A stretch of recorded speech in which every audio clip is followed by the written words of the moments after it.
Radio Mexicana, nuestras noticias, presenta.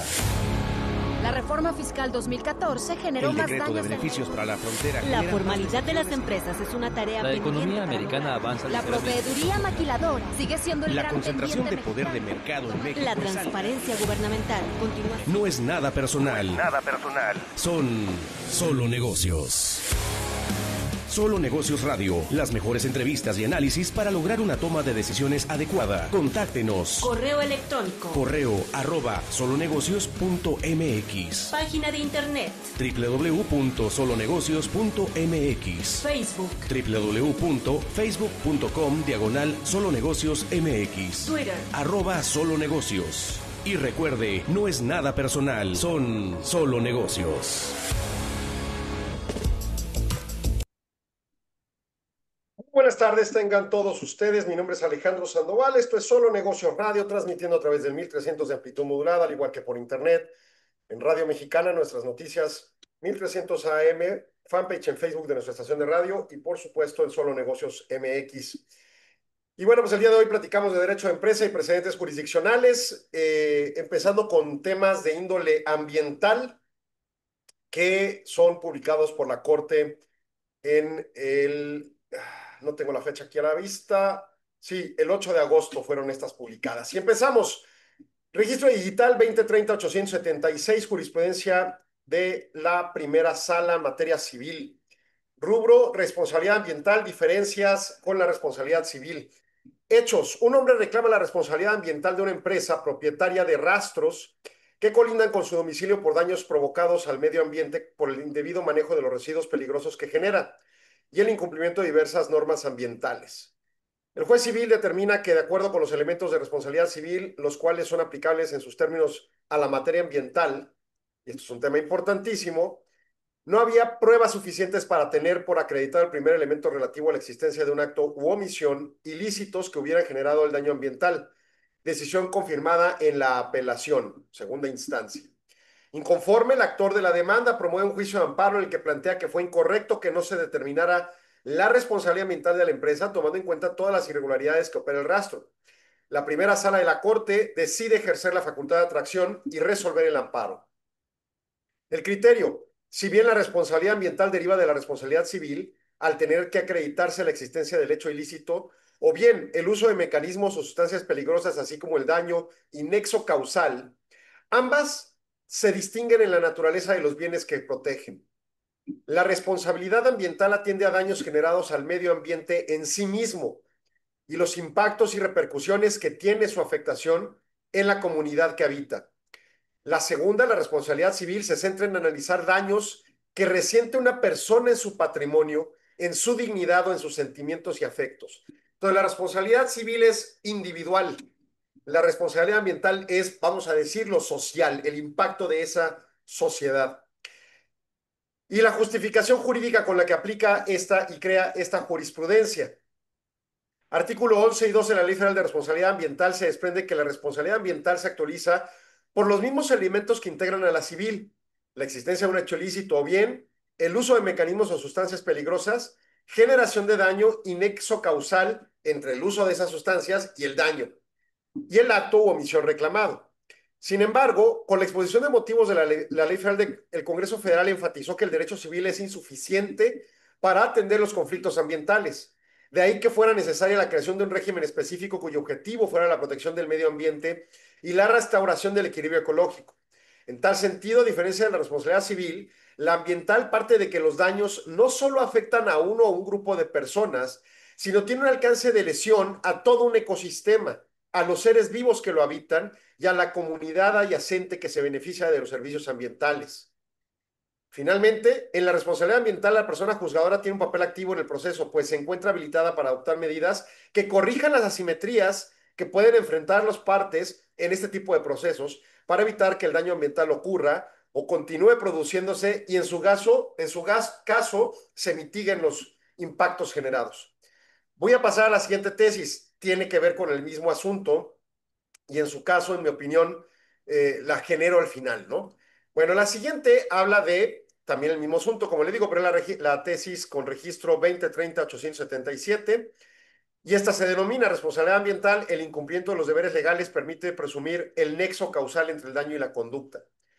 Con el reclamo de este hombre, la demanda ante el juicio civil y que señaló que no había pruebas suficientes para acreditar que existió un acto o omisión ilícito que hubiera generado el daño ambiental y se confirmara esto en la apelación, el Tribunal de Apelación resolvió que si bien en 2 ocasiones la autoridad municipal en materia de aguas determinó que el rastro superaba los límites máximos de contaminantes previstos en las normas oficiales mexicanas, lo cierto era que posteriormente adoptó diversas medidas orientadas a dar cumplimiento a la legislación, de ahí que no pudiera determinarse su responsabilidad según ese Tribunal de Apelación.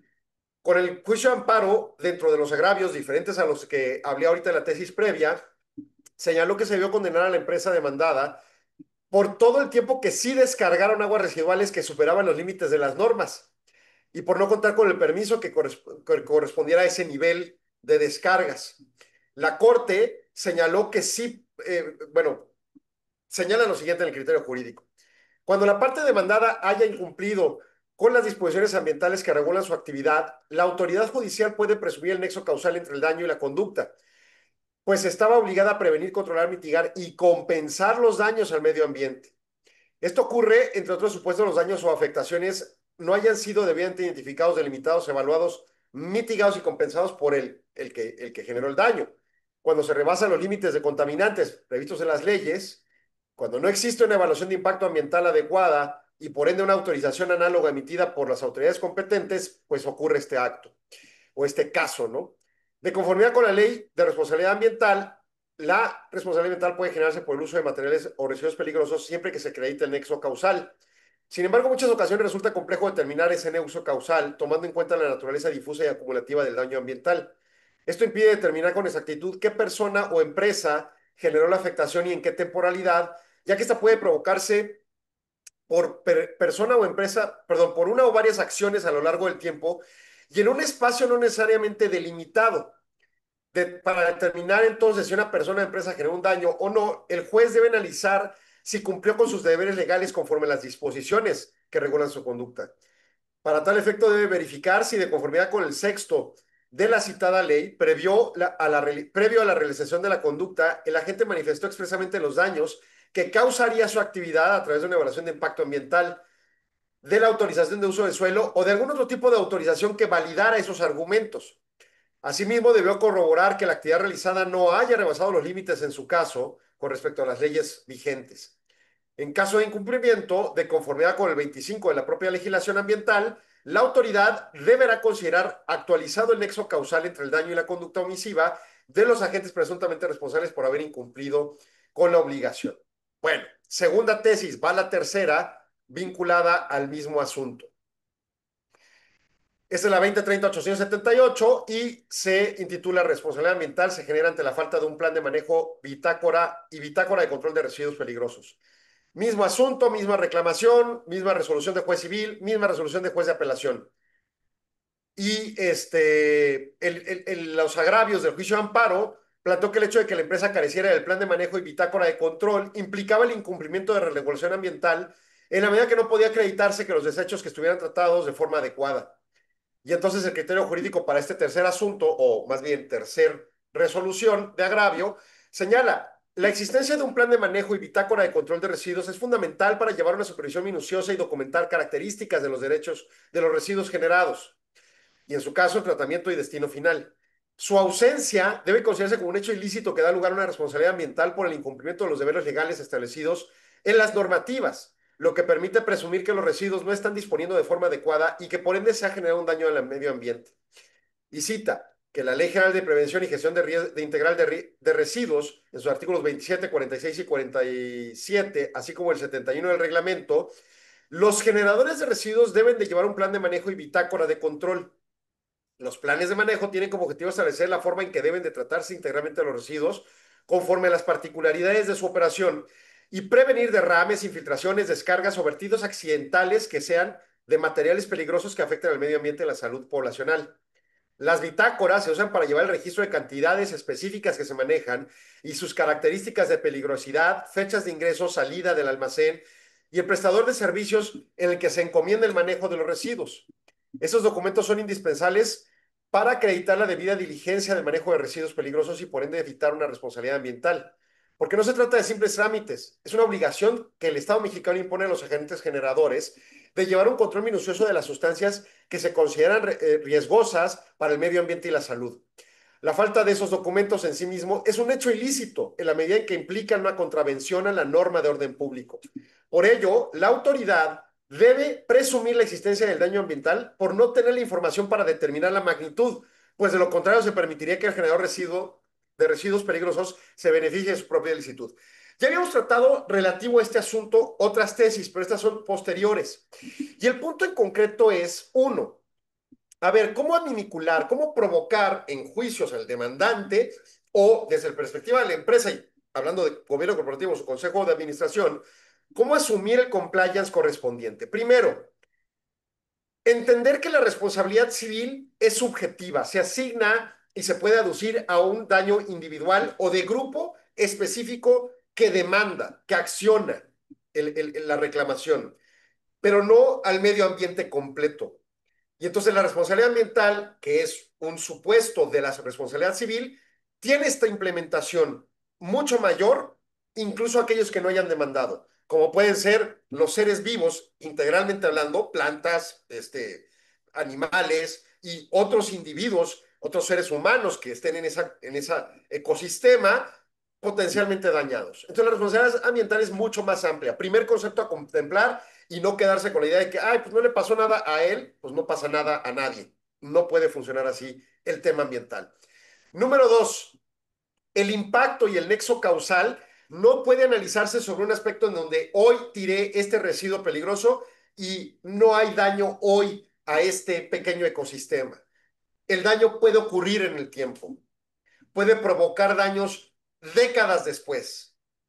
Entonces, no tener conciencia de los impactos de las externalidades negativas de estas operaciones es obviamente una negligencia de la empresa y de su consejo de administración para asumir las responsabilidades completas de su operación. Y finalmente, dame un segundo, Arturo, el alcance de cómo fijar el criterio tiene que ver con los controles en la operación, así como la empresa para efectos de productividad y saber que factura lo correspondiente a lo que realmente vendió y por lo tanto costeó y devengó, pues tiene que llevar controles financieros, por ejemplo. En la materia ambiental tiene la obligación impuesta por el Estado derivado de las legislaciones correspondientes de llevar los controles de los residuos peligrosos. No hacerlo automáticamente los va a provocar señalados como culpables. Quizás si lo hubieran hecho, hubieran podido comprobar, oye, no, pues es que realmente no fui yo el que provocó este daño al medio ambiente. Pero el no tener la bitácora y plan de manejo, en automático les va a provocar estos problemas. Esto es la jurisprudencia de la Corte. Las empresas tienen que concientizar esta temática de manera urgente. De lo contrario, obviamente, pueden traer implicaciones sumamente destructivas al patrimonio de la empresa. Vamos a corte, regresamos en segundos, no se vaya, siga aquí en Solo Negocios. 53ª Convención Internacional IMEF, CIEFO 360. El futuro de las finanzas y el liderazgo. En un entorno global desafiante, el rol del CIEFO está cambiando. Ya no basta con dominar las finanzas. Hoy, se espera que los líderes financieros sean estrategas, innovadores y agentes de transformación. La Convención Internacional IMEF 2025 será el espacio donde se reúnen quienes están definiendo el futuro de las finanzas en México y el mundo. Abordaremos cómo los CIEFO enfrentan un contexto de disrupción tecnológica, incertidumbre geopolítica y presión por la sostenibilidad. Hablaremos de inteligencia artificial, automatización, modelos de gobernanza resilientes y liderazgo con visión 360. Todo en un escenario incomparable, Los Cabos, donde la reflexión estratégica se combina con la inspiración del entorno. No puedes faltar. Quiero, merezco, necesito estar ahí. Nos vemos del 19 al 21 de noviembre en la Convención IMEF, CIEFO 360. Regístrate ya en convención.imef.org.mx. Los Cabos te espera. El futuro también. Continuamos de Solo Negocio Radio. Estamos progresando al aire, pero bueno, en términos financieros, en términos de gobierno corporativo, puntual argumento. Estos son de los elementos que tienen que tomar en cuenta en los análisis de riesgos. Vamos a ejercer una actividad económica que tiene algún tipo de residuo, analicemos qué residuo es. Tienen un requerimiento de cumplimiento específico. ¿Por qué los rastros, no? Bueno, pues yo me imagino que todos los líquidos que pueden salir del animal que es liquidado y pues no sé cómo se le diga y pues ya procesado para que se convierta en carne de mesa, o en, ¿cómo se llaman? Cortes de canal y estas cosas, pues son esos, ¿verdad? Pueden traer circunstancias. Estamos rezando la línea 1300 AM.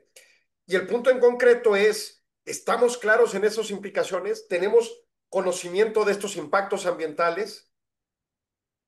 Nada más el hecho de no llevar el control ya vinculó a esta empresa a la responsabilidad que se le asignó y provoca una jurisprudencia que además clarifica los impactos que corresponden. Y de aquí nos vamos a cualquier empresa que emita algún tipo de residuo, incluso no tóxico o no grave, ¿no? Entonces, a mi gusto es un tema a considerar por toda empresa en su óptica desde la cumbre de gobierno, del ejercicio de gobierno corporativo del Consejo de Administración, los análisis de riesgos y de ahí evaluar los correspondientes actos a desarrollar. Siguiente tesis. Esta es la tesis, bueno, estas siguientes de este segmento van a ser en materia laboral. Tesis de registro digital 2031-057, jurisprudencia de la segunda sala. Acta administrativa en el juicio laboral. Si consigna el testimonio de una mujer por actos de violencia o acoso sexual de un trabajador, no es necesaria su ratificación ante la autoridad jurisdiccional para que tenga valor probatorio, por lo que a partir de un análisis con perspectiva de género, debe ser adminiculada con los demás elementos probatorios a fin de resolver lo que en derecho corresponde. A ver, esto se deriva más que nada de contradicción de criterios, o sea, son asuntos que se resolvieron por tribunales colegiados y que fueron contradictorios según sus circuitos y entonces pues llegan a la corte, ¿no? Los hechos. Dos tribunales colegiados laborales de diversas regiones sostuvieron criterios contradictorios respecto a la necesidad de que sea ratificada por su suscriptor en el juicio laboral un acta administrativa que consigna actos de violencia o acoso sexual en contra de una mujer por parte de un trabajador. Pues mientras uno de los tribunales sostuvo que dicha ratificación es necesaria para otorgarle valor probatorio al acta, por ser un documento privado ofrecido por el patrón para acreditar la conducta reprochada a su trabajador, el otro órgano determinó que no era indispensable. A ver, ¿qué pasó aquí? En diferentes empresas y en diferentes regiones del país hubo presuntamente un acoso sexual de un trabajador a una mujer. Y la empresa en consecuencia sancionó al trabajador con un acta administrativa. O sea, le dijo, oye, esto está completamente fuera de lugar, te voy a descansar X días y aquí está tu acta administrativa. La empresa con su representante se reúne con el trabajador tal y le impone la sanción de 8 días de descanso sin goce de sueldo por esta conducta que no debe de volver a ocurrir, so pena de ser despedido. Vamos a suponer que algo así dijeran las actas. Cada quien en diferentes momentos del tiempo en sus diferentes lugares. Y, pues, digo, al parecer no hubo más, ¿no? Me imagino que en consecuencia el trabajador demandó. Probablemente hubo un despido o algo, no sé cuál fuera la sanción, yo ahorita dije 8 días, pero probablemente el trabajador demandó. Y en la demanda, en uno de los juicios, le dieron la razón a la empresa y se fueron a un amparo directo a resolverse por un tribunal colegiado, primero por un juzgado de distrito y recurso de revisión, un tribunal colegiado. Y entonces el tribunal colegiado dijo, oye, es que tu única prueba, asumo que, o sea, esto es mi presunción personal, tu única prueba relevante documentada del acto es un acta administrativa y el acta administrativa es un documento privado que sí, entiendo, está dentro del contexto de las normas legales, laborales, pero es un documento privado, es un documento que firma el patrón con el trabajador y quizá el trabajador ni firmó, ¿verdad? Entonces, bajo protesta el trabajador no firmó. Va. ¿Tú sabes qué? Tiene que ser ratificado, ¿no? Yo soy de la idea, dijo ese tribunal, que la ratificación es necesaria para darle valor probatorio. Entonces, tráeme a la persona que debe ratificar y que ratifique. El otro tribunal, en otra región, en un caso similar, dijo, no, yo no necesito ninguna ratificación, para mí es una prueba plena porque se trata de una mujer y hay una perspectiva de género que tratar. Y entonces, lo que en otrora sería, a partir de un documento privado, un argumento sustanciado en la necesidad de ratificar y de convalidar con las demás pruebas por ser una prueba privada, un documento privado, la Corte ahora está resolviendo que la perspectiva de género ante la realidad de la violencia en contra de la mujer en México hoy en día da pauta para darle validez a esa acta administrativa, sí documental privada, sin necesidad de ratificación. Claro, va a tener que cotejar el resto de las conductas, el resto de las pruebas presentadas para evaluar si vale por sí misma. Entonces, primer tema, ¿las actas administrativas valen? Claro que valen, pero no valen solitas. Tienen que ir en el contexto de pruebas. Dos, las actas administrativas, por ser documento privado, tienen que ser ratificadas. En este momento y a partir de esta jurisprudencia, la respuesta es en principio sí, con reserva si el tema trata sobre violencia o acoso sexual en contra de una mujer por la perspectiva de género que impone la Suprema Corte para tratar este tipo de asuntos. O sea, no todos los asuntos que traten con una sanción derivada de una acta administrativa van a ser tratados con perspectiva de género, sino solo exclusivamente estos de violencia o acoso sexual en contra de una mujer. Entonces, en ese sentido, la justificación básicamente la señala en función de plantear que en el marco jurídico todas las mujeres tienen el derecho a gozar una vida libre de violencia, así como la obligación del Estado se reconoce en cuanto a que cualquier acto de abuso o violencia sexual, en cualquier escenario donde se perpetre, constituye una prohibición asociada a garantizar el derecho a esa vida libre de violencia a las mujeres y a que tenga un verdadero y efectivo acceso a la justicia, en la vertiente de que su agresor sea castigado por los actos lesivos en su contra y no sea absuelto por formalismos o barreras que no permitan a los juzgadores resolver con la perspectiva de género mandatada a partir de 2011 con toda la derivación de los derechos convencionales con los que tienen que resolverse estos asuntos. Por ello, la segunda sala considera que se debe quitar el obstáculo o barrera formal, que de manera, en principio, sí debe ser ratificada la prueba privada, de exigir esa ratificación al testimonio de la mujer que ha sufrido la violencia por parte de un trabajador consignada en el acta administrativa, para que se le pueda otorgar valor probatorio en juicio laboral. Básicamente la ratificación se le pedía a la mujer, y entonces sería como doblemente victimizarla, porque vuelva ahora al juzgado a contar qué le hicieron. Y entonces eso ya, incluso en violación sexual, en materia penal está restringido, pues se extrae la misma tratamiento de perspectiva de género. Oye, eso pone en riesgo gigantescas actividades. Claro, por lo tanto, una vez más, en la perspectiva de empresa, ejerzamos criterios de compliance, implementando, por ejemplo, la norma mexicana 25 y adoptando el protocolo de la Secretaría del Trabajo, recomendado en 2021-20, más o menos, que le dimos lectura el año pasado, relativo a mecanismos internalizados privados de la empresa para disminuir la probabilidad y el riesgo, una vez más, desde el punto de vista del Consejo de Administración, de que ocurra acoso sexual en la empresa. Si hiciéramos esos actos, disminuimos probabilidades, porque de lo contrario, las demandas y los riesgos van contra la empresa, aunado a la injusticia ocasionada en la mujer. Una empresa seria, formal, adscribe estos protocolos y anula los riesgos en la medida de las posibilidades. Bueno, lo disminuye es la palabra correcta, ¿no? Segunda tesis, otro tema, 2031-090, registro digital, jurisprudencia, segunda sala, materia laboral. Indemnización por riesgo de trabajo. Es improcedente incrementarla hasta por el monto de la que corresponda a una incapacidad total si la persona goza de una pensión por jubilación. Y lo que hace es inaplicar el artículo 493 de la Ley Federal de Trabajo. Bueno, ¿qué ocurrió? También es una contradicción de criterios de tribunales colegiados, o sea, no es un asunto en concreto, sino de asuntos resueltos en otros momentos, contradictorios en las resoluciones entre diferentes regiones, pues se llega a la Corte. Bien, se hizo un análisis en diferentes tribunales que planteaban si a las personas jubiladas que se les determinó una incapacidad parcial que implica la pérdida absoluta de las facultades o aptitudes para desempeñar su profesión, se les puede incrementar la indemnización hasta por el monto que les correspondería por incapacidad permanente total de conformidad con el 493 de la Ley Federal del Trabajo. Un tribunal dijo que no se actualiza el supuesto porque la persona ya no se encuentra en activo y el otro determinó correcto aplicar la norma, pues el derecho a la indemnización por riesgo de trabajo y el derecho a la jubilación son autónomos y de naturaleza distinta. Medio estirada la liga, pero bueno, vamos a ver qué resuelve la Corte. La segunda sala determina que no es aplicable el 493 de la Ley Federal del Trabajo para incrementar la indemnización por riesgo de trabajo que equipare al monto que le correspondería a una incapacidad permanente total si la persona ya goza de una pensión de jubilación. Justificación. El 493 de la Ley Federal del Trabajo establece la posibilidad de incrementar la indemnización por incapacidad parcial por riesgo de trabajo hasta por el monto que correspondería a la capacidad total. La segunda sala, al resolver contradicción de tesis 186 de 2005, estableció su alcance en tres aspectos: la determinación mediante prueba pericial de que el trabajador presenta incapacidad parcial y que es absoluta esa pérdida con respecto a las facultades para desempeñar la profesión que tenía.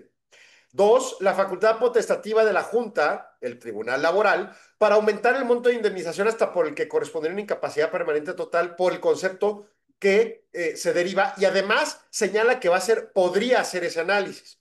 Y tres, para el aumento de la indemnización se debe tomar en cuenta la importancia de la profesión y la posibilidad de desempeñar una categoría similar susceptible que le dé ingresos semejantes.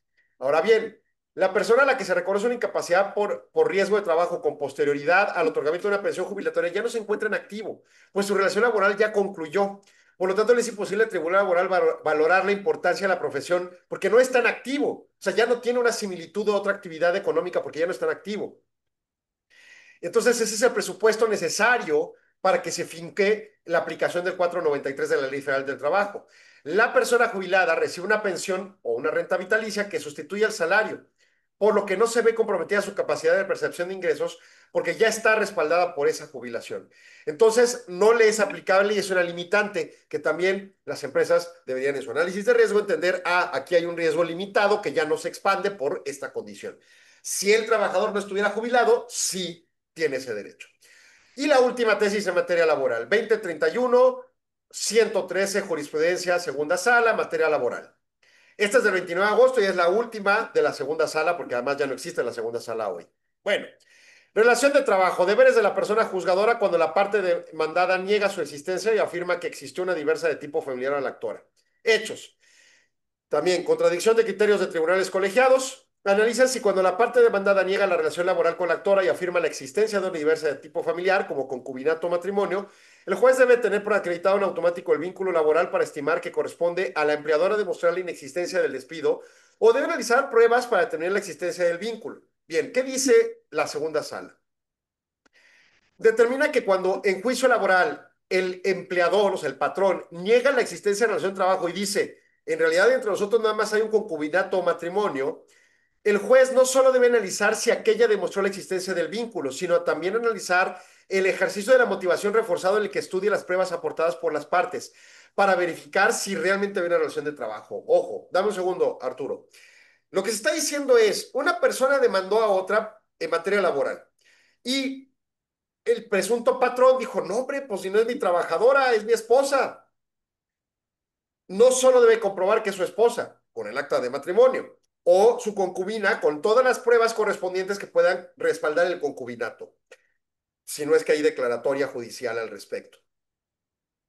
Además, se debe verificar y desvirtuar que venía a mi despacho a trabajar y que efectivamente había una relación suprasubordinación, porque puede ocurrir aún en el caso de que no haya, perdón, aún en el caso de que haya una relación familiar. Y entonces, en ese sentido, el análisis debe ser más profundo para la carga de la prueba correspondiente ante despidos y las sanciones correspondientes. Bueno, voy a corte. Regreso en segundo, no se vaya, siguen Solo Negocios. 53ª Convención Internacional IMEF, CIEFO 360. El futuro de las finanzas y el liderazgo. En un entorno global desafiante, el rol del CIEFO está cambiando. Ya no basta con dominar las finanzas.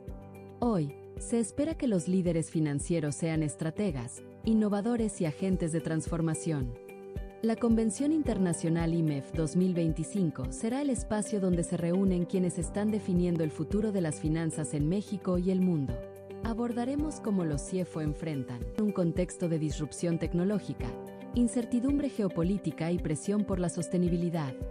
Hablaremos de inteligencia artificial, automatización, modelos de gobernanza resilientes y liderazgo con visión 360. Todo en un escenario incomparable, Los Cabos, donde la reflexión estratégica se combina con la inspiración del entorno. No puedes faltar. Quiero, merezco, necesito estar ahí. Nos vemos del 19 al 21 de noviembre en la convención IMEF, CIEFO 360. Regístrate ya en convención.imef.org.mx. Los Cabos te espera. El futuro también.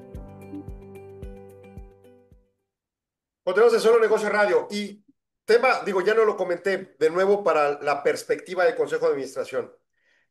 Tengo familiares en la empresa, tenemos que concatenar y comprender que este argumento ilusorio de que, no, es una empresa familiar, no aplican las leyes ni de seguridad social ni laborales, no es cierto. Tenga mucho cuidado con esos argumentos. O sea, no existe en la ley la empresa familiar. Ese es un concepto que los abogados aducimos para el tratamiento de ciertos criterios corporativos. Incluso puede tener un vínculo de materia fiscal, pero laboral, no. Aguas. Y en un escenario de conflicto se pone mucho más delicado el asunto. Vámonos con otra materia. Esta es materia civil y otro tema también fundamental para la comprensión de los análisis de riesgos de los consejos de administración. Registro digital 2031-074, materia de jurisprudencia, primera sala, civil, materia civil, perdón. Se titula Daño moral, elementos que pueden considerarse para su cuantificación. A ver, una doctora que buscaba estudiar su especialidad en la Universidad del Ejército y Fuerza Aérea publicó diversas notas periodísticas en las que atribuyó al rector de ese centro educativo algunos actos de corrupción, consistentes en haberle solicitado distintas cantidades de dinero para permitir su ingreso a la especialidad. Por esa razón, el rector demandó a la doctora el pago de una indemnización por daño moral, pues consideró vulnerado su derecho al honor. Ya vamos viendo qué pasa, ¿no? Pero bueno. En primera instancia se condenó a la doctora y en apelación se modificó la resolución para incrementar el monto de la indemnización. La sala civil consideró, la sala civil consideró que, mientras las consideraciones efectuadas a través de las notas periodísticas que perjudicaron el honor del afectado no sean objeto de retracción o desmentidas mediante publicación de un extracto de la sentencia, subsisten de manera continua las afectaciones en el patrimonio moral de la víctima. Está complejo esto. Para lo cual estableció que para determinar el monto de la indemnización era viable tomar en cuenta el periodo de tiempo comprendido entre la publicación de las notas periodísticas que ocasionaron el daño y el dictado de la sentencia en la que se ordena la publicación de un extracto que permita al público en general revalorar la percepción de la víctima.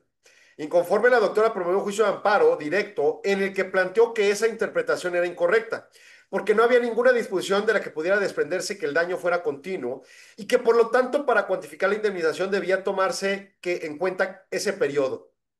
El tribunal colegiado le negó el amparo y la doctora interpuso un recurso de revisión que se llegó en atracción a la primera sala. Esta sala revocó la resolución del tribunal y le ordenó que emitiera una nueva en la que no tomara en cuenta la temporalidad para cuantificar la indemnización. Y entonces, ¿qué determinó? Para cuantificar el monto de la condena del daño moral, las personas juzgadoras solo pueden valorar los elementos que se dirijan a compensar las afectaciones producidas por el hecho ilícito reclamado, como el grado de responsabilidad de la persona demandada, los derechos lesionados, la situación económica del responsable y la situación económica de la víctima, así como los elementos o circunstancias que estén presentes en cada caso. Para esto no es factible considerar el tiempo transcurrido entre el hecho generador del daño y la publicación de un extracto de la sentencia que lo declare, pues esta última no busca resarcir afectaciones monetarias de la víctima, sino revalorarse ante la sociedad. Bien, ¿cuál es la justificación? El daño moral se refiere a la afectación provocada por un hecho ilícito en los intereses no patrimoniales o espirituales de una persona, como las angustias que te puede generar, las aflicciones o las humillaciones. En ese sentido, a diferencia de lo que ocurre con el daño material, en donde es matemáticamente viable apreciar el menoscabo al patrimonio, el daño moral no es posible hacer esa evaluación matemática, pues se trata de la afectación ocasionada en las emociones o sentimientos que no son valorables financieramente, en principio con elementos objetivos matemáticos. Es por ello que para determinar el monto que debe pagarse por concepto de daño moral, el legislativo estableció que la persona juzgadora debe realizar una cuantificación en base a criterios o factores guías, a partir de la valoración de cada caso en concreto. Estos factores son indicativos y no exhaustivos, porque las autoridades judiciales pueden acudir a otros elementos adicionales siempre y cuando sean pertinentes para reparar el daño.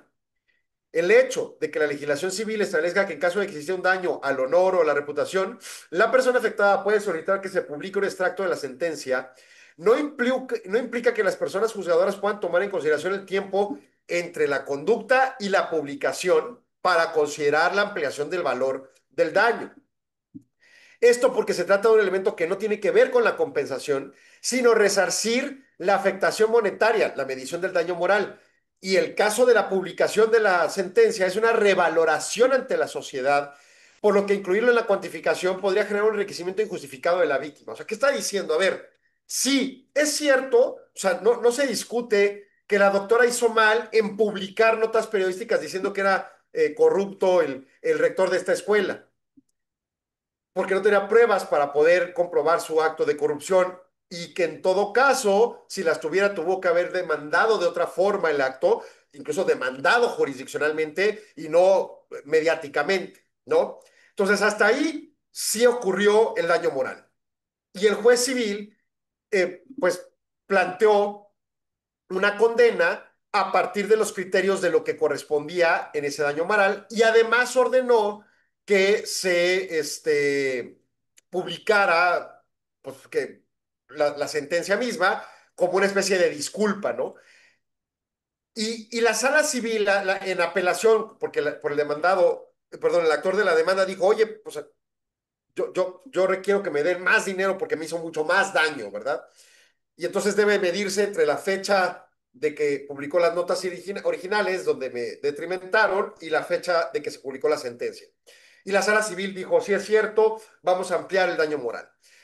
La persona culpable, declarada culpable y que tenía que pagar el daño moral, dijo, oye, espérame, una cosa es que le pague la indemnización base y otra cosa es que midas ese tiempo como uno detrimentado en la afectación moral, cuando realmente la publicación no tiene que ver con el fin de su detrimento moral. O sea, todo estamos hablando de cosas subjetivas. Y entonces lo que resuelve la primera sala es, no, la determinación se basa en lo que diga el juez civil, conforme al derecho civil, conforme a las guías que giró, perdón, el legislativo, y punto. No podemos ampliar ese impacto de daño moral en función a una concepción todavía más subjetiva de que hasta que se publicó en el periódico la sentencia o la disculpa, dejó de tener impacto moral, porque la publicación tiene un objetivo de revaloración social. Digo, son cosas que también son suprasubjetivas, nadie en los periódicos, ¿no? Pero suponiendo sin considerar que hay algún desocupado que se ponga a leer ahí las sentencias y los edictos, pues digo, la métrica de la que se adscribe la sala es, pues es que entre la fecha en que publicó los argumentos de corrupción, la demandada, y la fecha en que publicó la sentencia pidiendo disculpas, digamos, entre comillas, pues no, sí provocó más incremento del daño moral porque nunca se desdijo en el tiempo públicamente de los dichos hasta ese momento. En base a ese argumento, amplió el daño moral y la corte le dijo, no es así, o sea, sobre una cosa subjetiva no apliques otra cosa más subjetiva. La publicación solo revaloriza la opinión social de la víctima, no es una fecha de pauta para finiquitar el criterio del daño generado. El daño generado ya se calculó en principio, entonces no tiene por qué ampliarse el criterio, ¿no? Yo creo que, bueno, sobre todo para quienes están más en temas de la grilla y de estar señalando gente, pues son elementos a considerar para la evaluación de sus riesgos. Pero en el caso de una empresa, sobre todo si nos vamos a la idea de extrapolar este tipo de criterios, vamos a pensar en mercadotecnia, ¿no? Y entonces yo pongo un comercial que detrimenta a mi competidor, pues aquí habría limitantes al riesgo de un potencial daño moral que me pudieran aplicar, se me ocurre, ¿no? Y creo que en ese alcance no debería de proceder, pero bueno. Otra tesis, y esta es sobre daño punitivo, un daño diferente al moral. Esa es la 2031075, jurisprudencia también en materia civil de la primera sala. Daño punitivo. No es necesario que se demande expresamente para que el juez imponga una condena por el concepto. A ver, el daño punitivo es un castigo. El daño moral es un resarcimiento contra el daño a los sentimientos que comentábamos ahorita en la tesis previa, ¿no? Entonces, son dos resarcimientos diferentes. Hechos. Una persona que laboraba en un restaurante sufrió diversas quemaduras con motivo de una explosión por el descuido de los operadores de una pipa. mientras suministraban gas en el lugar de trabajo. Ya sabe que se usa el gas LP y vienen las pipas y cargan. Entonces hubo alguna explosión y afectó al trabajador. No es un asunto laboral, la demanda es contra la empresa de gas, ¿no? Por estos hechos, la persona demandada demandó a la gasera y a la aseguradora de la gasera indemnización por daño moral. Se absolvió a las demandadas, pues se consideró que la parte actora no demostró con una pericial psicológica que la explosión le hubiera generado angustia o intranquilidad, más allá de los daños materiales que obviamente sí existieron y eso sí se los pagaron. Pero en segunda instancia se declaró procedente el pago al advertir que la víctima contaba con cicatrices derivadas de la explosión que no le permitían llevar una vida normal. O sea, quedas como Scarface, pues obviamente hay una afectación, ¿no? A pesar de lo anterior, la víctima promovió un juicio de amparo en directo en que reclamó a la sala de apelación, perdón, omitiendo pronunciarse sobre el daño punitivo. Y el tribunal colegiado le dijo, oye, pues es que tú no lo pediste, entonces, ¿por qué lo vienes a pedir acá? Y puso un recurso de revisión. Y el tribunal de alzada, bueno, la corte, la primera sala, señaló que tampoco ya existe, por cierto. Criterio jurídico. Cuando una persona demanda el daño moral, los jueces pueden analizar oficiosamente si por particularidades del asunto y por la gravedad de la conducta es necesario además castigar con un daño punitivo para imponer un criterio que prevenga que esos hechos similares puedan repetirse en el futuro. O sea, ¿por qué explotó lo que explotó la pipa esa? Por negligencias de los operadores. ¿Y es culpa de los operadores? No. Consejo de administración, empresario, es culpa de la empresa, porque son tus operadores, porque son tus activos y los debiste a dar su mantenimiento, dar su capacitación, generar los mecanismos de prevención. Si, por ejemplo, estaba la pipa ahí y de repente llegó un coche y lo chocó y provocó la explosión, pues eso ya no es tu culpa. Si estaba bien estacionada la pipa y había los señalamientos de que había una pipa expidiendo gas, ¿no? Eso ya no es tu culpa. Pero si los trabajadores por negligencia provocaron la explosión, no es culpa de los trabajadores, es culpa de la empresa y es culpa del Consejo de Administración. Eso es lo que está diciendo la Corte. Ustedes son los responsables de plenamente tener los mecanismos de prevención ante el uso de cosas peligrosas como una pipa de gas LP. Y entonces en ese alcance, no solo te sujetas a la cobertura de los daños materiales que hayas causado tanto a la instalación como obviamente a las personas que le generaste un daño en su físico, al posible daño moral que además se tenga que derivar del análisis señalado por la propia Corte en decir, oye, pues hay una afectación, no la Suprema Corte, sino el Tribunal Colegiado, hay una afectación porque le generó un impacto físico, ¿no? Y eso tiene un impacto social. También deberías de evaluar la implementación de un daño punitivo para que castigues. O sea, el daño material a pagar, el daño moral a pagar no son castigos, son resarcimientos a lo ocasionado. Encima le está diciendo, castígalo para efectos de que nunca vuelva a ocurrir este asunto. Y entonces, en esa lógica, más allá de que esté bien o esté mal, señoras y señores, consejeros de administración, es su obligación estar atentos de este tipo de criterios con el propósito de hacer todos los actos posibles para que su empresa no termine siendo responsable por actos similares. Voy a corte, regreso en segundos, no se vaya, sigan Solo Negocios. 53ª Convención Internacional IMEF, CIEFO 360. El futuro de las finanzas y el liderazgo. En un entorno global desafiante, el rol del CIEFO está cambiando. Ya no basta con dominar las finanzas. Hoy, se espera que los líderes financieros sean estrategas, innovadores y agentes de transformación. La Convención Internacional IMEF 2025 será el espacio donde se reúnen quienes están definiendo el futuro de las finanzas en México y el mundo. Abordaremos cómo los CIEFO enfrentan un contexto de disrupción tecnológica, incertidumbre geopolítica y presión por la sostenibilidad. Hablaremos de inteligencia artificial, automatización, modelos de gobernanza resilientes y liderazgo con visión 360. Todo en un escenario incomparable, Los Cabos, donde la reflexión estratégica se combina con la inspiración del entorno. No puedes faltar. Quiero, merezco, necesito estar ahí. Nos vemos del 19 al 21 de noviembre en la Convención IMEF, CIEFO 360. Regístrate ya en Convención.imef.org.mx. Los Cabos te espera. El futuro también. Estamos regresando al aire 1300 y aquí en redes sociales y nos vamos a la última temática. Estas tres sí son de materia fiscal y esta señala Registro Digital 2031-063, jurisprudencia de la primera sala, materia constitucional y administrativa, tema fiscal. Cancelación del Registro Federal de Contribuyentes por fusión de sociedades. El requisito para las empresas de no encontrarse en las listas de Servicio de Administración Tributaria de contribuyentes en presunción de inexistencia de operaciones es acorde al principio de seguridad jurídica. A ver, ¿qué es fusión de sociedades? Una sociedad, Patitos S.A.S.B. compra a Perritos S.A.D.C.B., ¿no? Y ya, se van a unir y van a usar una nueva marca o la fusionante la absorbe y todos sus activos y pasivos y ya va a operar. Y la fusionada, pues deja de existir.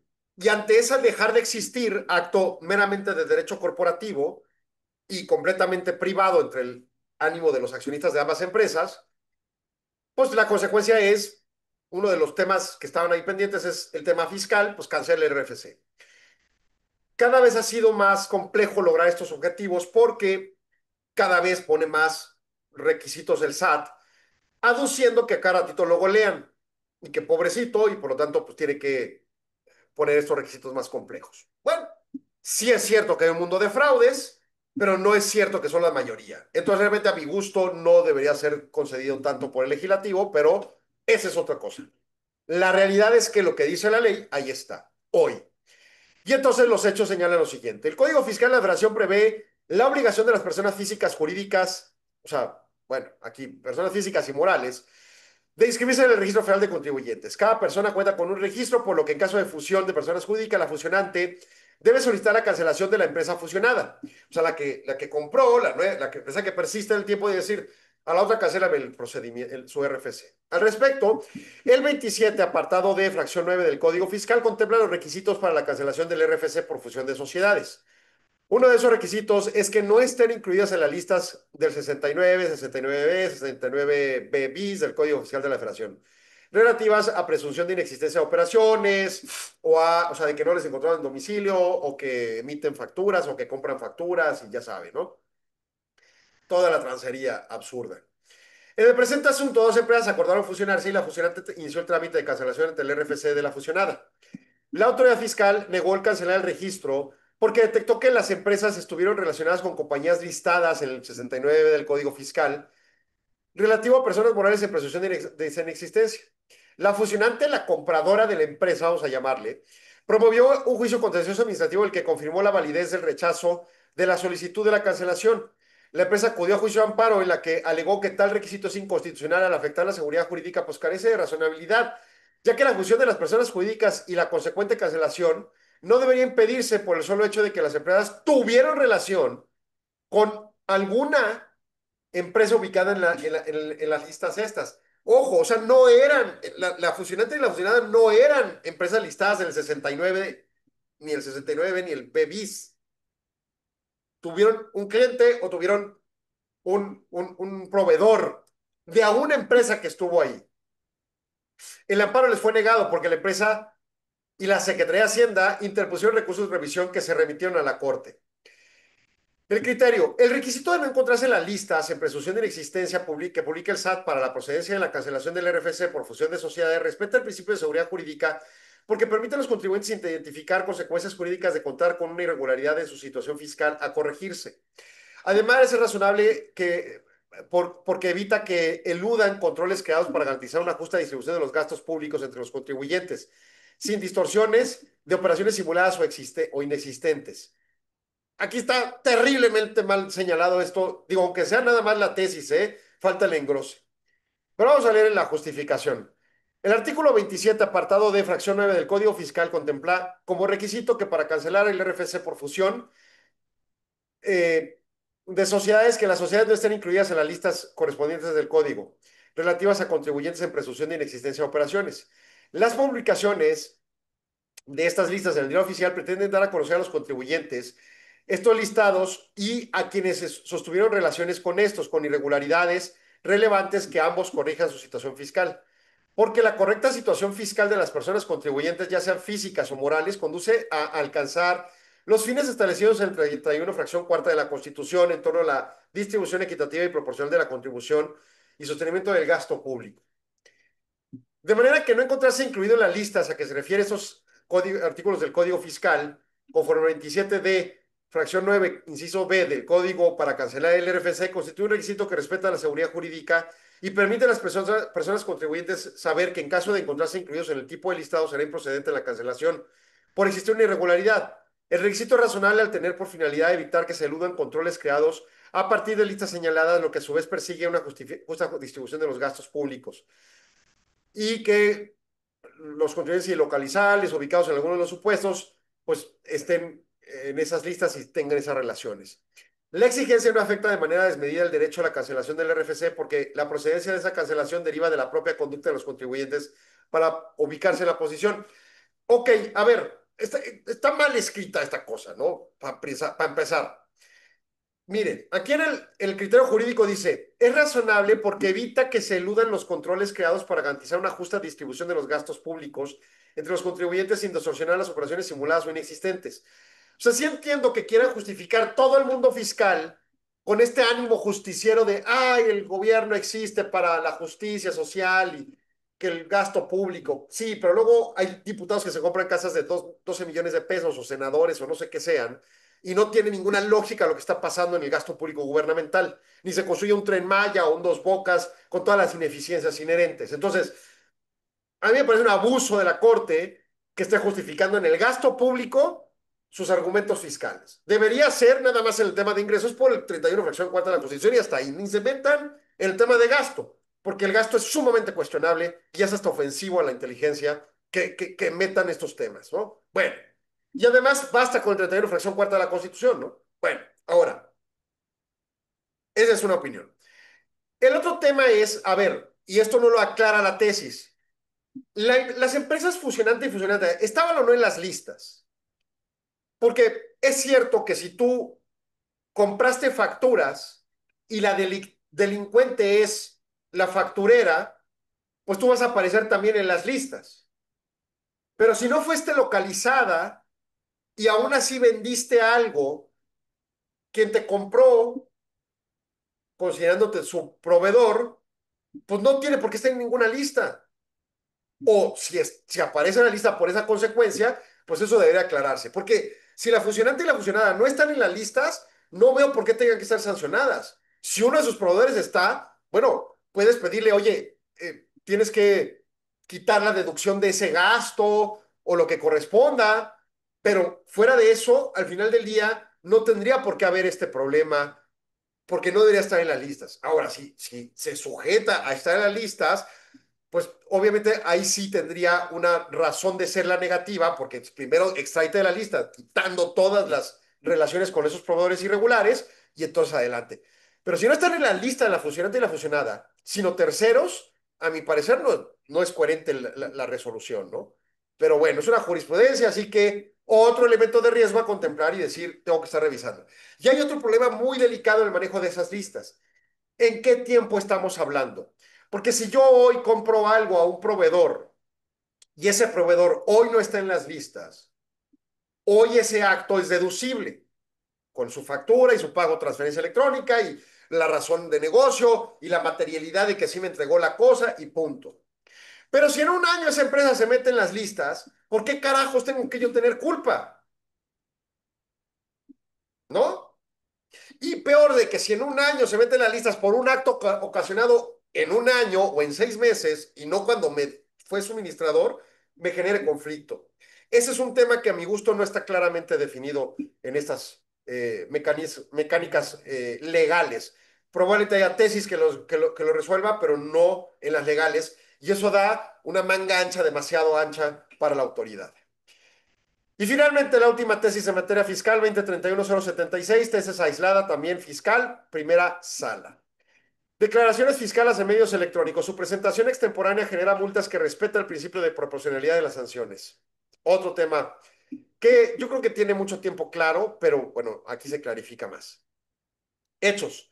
El Código Fiscal prevé diversas infracciones relacionadas con la falta de cumplimiento de las obligaciones en materia de la presentación de declaraciones, solicitudes, documentación, avisos, información o expedición de constancias, así como del ingreso de información a través de la página del SAT. Entre las conductas sancionables, el 82, fracción primera, inciso D del Código, establece una multa graduable entre un mínimo y un máximo para sancionar la presentación extemporánea de declaraciones fiscales en medios electrónicos. En el caso, una empresa incumplió la entrega oportuna de 3 declaraciones de impuestos federales, por lo que la autoridad le requirió la presentación. Una vez que el contribuyente cumplió el requerimiento y presentó sus declaraciones por medios electrónicos, la autoridad le impuso 3 multas porque las presentó extemporáneamente. En consecuencia, la empresa promovió un juicio de nulidad de la que reconoció la validez de las multas. Ante la decisión, la empresa promovió juicio de amparo directo en el que planteó la inconstitucionalidad del 82, fracción primera, inciso D del Código Fiscal, en el que sustentó la imposición de la multa. La empresa alegó que esa norma vulnera el principio de proporcionalidad de las penas porque prevé una sanción excesiva debido a que sancionada con menor severidad las conductas relacionadas con otras formas de declaración. Para explicar su argumento, la empresa señaló que las declaraciones electrónicas inicialmente se previeron solo por los grandes contribuyentes, por lo que desde su óptica se justificaba una sanción mayor ante el incumplimiento de una menor por formas de declaraciones diferentes. El tribunal negó el amparo y se fue a la Corte con recurso de revisión. Y el criterio jurídico de resolución señala la multa que prevé el código para presentar declaraciones extemporáneas electrónicas es acorde al principio de proporcionalidad, pues fue fijada con parámetros para su imposición que permite a la autoridad individualizar la sanción correspondiente al caso concreto. La justificación es el 22, Arturo, dame un segundo, de la Constitución, establece que el principio de proporcionalidad de las penas y prohíbe multas excesivas. Y en ese carácter, las sanciones que no atienden a las posibilidades económicas del infractor en relación a la gravedad de las conductas sancionables se consideran y son excesivas cuando no existe una relación razonable entre las conductas reprochables y las sanciones procedentes. Por el contrario, no constituyen multas excesivas aquellas que tienen un sistema flexible de parámetro. El 82, fracción primera del Código, respeta ese nivel de parámetros en función a la individualización de la norma. Y esto al margen de que la infracción relacionada con la omisión o presentación extemporánea prevé un monto mínimo superior que otras declaraciones. Y entonces las declaraciones electrónicas, si bien se establecen para grandes contribuyentes en principio, hoy en día son para todos y tienen su mecanismo de implementación. ¿Lo aplican? En mi opinión, no, porque no es muy dable que la autoridad haga un análisis exhaustivo para ver a quién y qué tamaño de contribuyente le aplica qué sanción, pero pues bueno, eso es lo que hay. Es una resolución aislada, pero veremos pronto cómo termina eventualmente convirtiéndose en jurisprudencia. Nos vamos, nos escuchamos mañana en punto de las 4 de la tarde. Gracias, Arturo, por tu apoyo. Muchas gracias a usted por su atención. Hasta pronto. Agradecemos su atención. Nos escuchamos de lunes a viernes de 4 a 5 p.m. a través de Radio Mexicana 1300 AM. Contáctenos. Correo electrónico. correo@solonegocios.mx. Página de internet. www.solonegocios.mx. Facebook. www.facebook.com/solonegociosmx. Twitter. @solonegocios. Y recuerde, no es nada personal, son solo negocios. Radio Mexicana, nuestras noticias, presentó.